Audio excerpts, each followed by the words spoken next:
One. Hi, everyone. Welcome to the Actors Room. I'm Amy Swartz, Preservation and Programs Director at Historic St. John's Church. And today I am so pleased to be interviewing Joseph Bromfield. Hi, Joseph. How are you? Hey, everybody. Hey, Amy. Doing well. How are you? Good, good. Thanks. I'm glad that you and yours are all well and healthy. Good. Yeah. They are. Good. We're hanging in there. Good to hear. Well, thank you so much for being with us today. As I've said to so many of our other actor friends, I can't wait for us all to be together back on the site at St. John's, perhaps before you move, perhaps not. But at any rate, I know. Yeah. Tell me first of all, Joseph, how long have you been with us? What got you involved? And when are you moving? So I came to St. John's Church Foundation in the fall of 2016. And I came from Charlottesville, from the Masters of Acting, the Masters of Fine Arts in Acting program.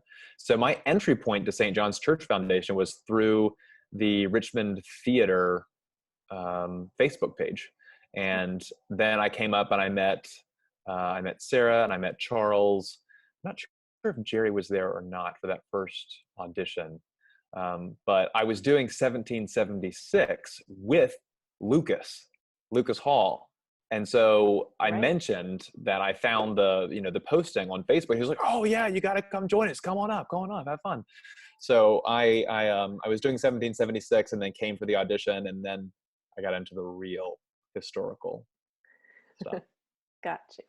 And your educational background is? My background is theater. Mm-hmm. Yeah. So background would be a bachelor's of theater from Rollins College. However, my grandmother and my father would be they would be screaming that if I didn't point out that I was a DAR History Citizenship Award winner in high school for awesome. Top grades in the history department at my prep school in Chattanooga. Awesome. Chattanooga, Tennessee is where my hometown. Okay. So always had a passion for history. Mm-hmm. My uncle, he's written a number of books, and so I always heard him telling stories growing up, and he always had a particular penchant for the Civil War. But I get the storytelling and the history from that side of things, and it's endlessly fascinating to me to hear the truth being stranger than fiction and studying historical events. Right, that's right. And before we talk about what you're doing next in your life, let's talk a little bit about your time in the production, the cast. A lot of highlights. Who do you portray? So I started like most, coming in with Nelson from York County, and then I graduated to Jefferson for a brief while, and then from there I stepped into the role of Mr. Patrick Henry himself, and have been rotating, bouncing back from Henry to Jefferson depending on the needs and the day and the time of the show for I guess since really the spring of 2017, so 3 years now. Okay.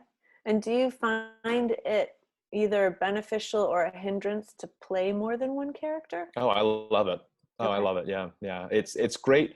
It's great to be in the audience watching somebody else do the role that you play, because you get to see what they do so well. You get to see where they depart from choices that you make, and that informs and relates to how I choose to interact with audiences or how I choose to interact with my fellow delegates. Right. So I love being able to step into a different perspective, whether it's being on Henry's pew and watching Jefferson stand up and deliver an address to the audience, or vice versa, being in Jefferson's shoes and seeing the speech from the comfort of the strong silent type that Jefferson is in our particular enactment. Right. Do you have any memorable shows? Either something that was exceptionally meaningful or funny or one of each, whatever? And what comes to mind? Yeah. Let's see here. The most memorable reenactment that I've ever done would be the naturalization ceremony that happens. Hmm. And Sarah asked me to come in and do just the tail end of the speech. From they tell us we are weak all the way to the climactic final lines that everyone knows and quotes so often. And in Right. saying it to a group of people who may have heard that final phrase, but it resonates throughout the world. I think this speech resonates everywhere Absolutely. because people are fans of liberty and freedom everywhere. And so when you Right. hear all of these countries being listed, including the United Kingdom or Argentina Hmm. or Hmm. Ghana, everywhere, you hear these people coming in and being naturalized U.S. citizens, and it just it celebrates the best of America in that moment. And I think that's one thing that the speech does, and what Patrick Henry so eloquently was able to do. So that's my favorite. That's hands down, Absolutely. hands down my favorite experience is the That's naturalization great. ceremony speech. But of course, July the 4th Right. speeches are always fiery. I love Hmm. interacting with guests afterwards and hearing their stories. People come from the world over to our site, and so it's great to connect Right. with them. I'm trying to think. Oh, I think my favorite stories about the show are when things happen that you just cannot expect, like a group of Okay. fourth graders starts preempting you in the final Right. bit of the speech Right. because they know it so well. Hmm. Hmm. So getting them all together and then you kind of say it as a chorus at the very Right. end with everybody, that's a lot of fun. Right. Um, or then, of course, you're up there as an actor, you're on a tightrope. And when you forget your lines and you fall off the tightrope, that is when you depend on your fellow actors to help you back up Right. and give you a lifeline back onto that tightrope. And I've said some pretty funny things when I've fallen from the tightrope. Um, Really. yeah, yeah. What, like, for example, I couldn't think of the phrase warlike preparations one time, talking Hmm. about all of the military things amassing in Boston. And so I Hmm. said warlike things and just kept going. Right. Which you have to do. You just have to keep walking. Right. You can't dwell on it. Or I'll get really, Right. really fired up and connect with somebody on a moment and then have no idea what comes next. And it's very Right. helpful when somebody chimes in and says, "Oh, what about the lamp of experience, Mr. Henry? I think you were about to tell us about your experience, right?" Right. You pick it up as you can. But And that, the that's good. audience rarely notices. So Mhm. you all do such a good job working together, and you can see the camaraderie of Yeah. of the cast, which is really special. Yeah, and it's special when the audience does get to be in that moment because it's usually fresh at that point, and it comes off in a different way. And so it's kind of a wake up call to everybody who's who's acting as a delegate.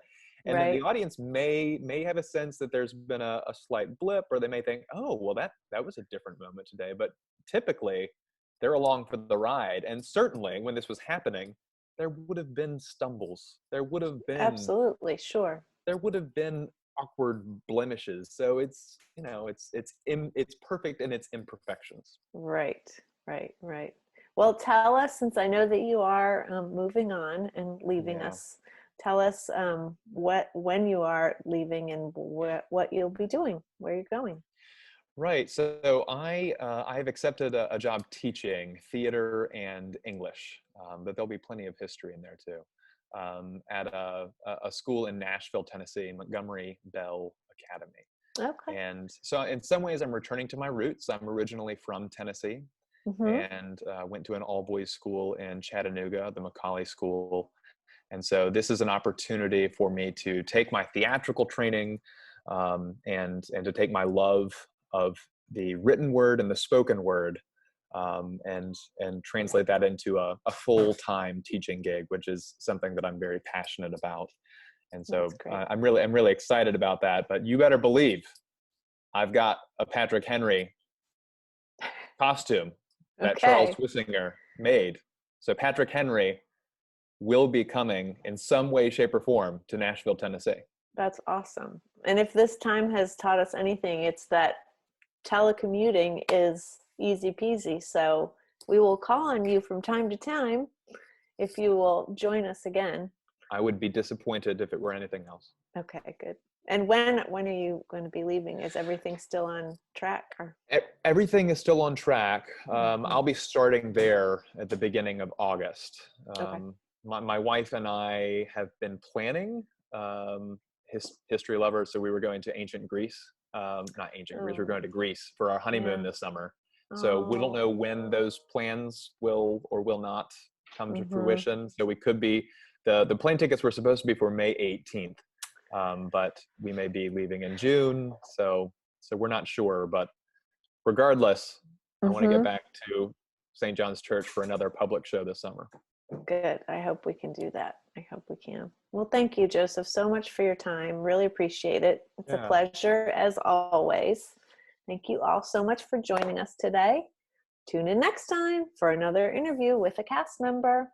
Bye, Joseph. Have a good afternoon. Thanks, Hope to see Amy. you You soon. too. Take care. Bye. Bye.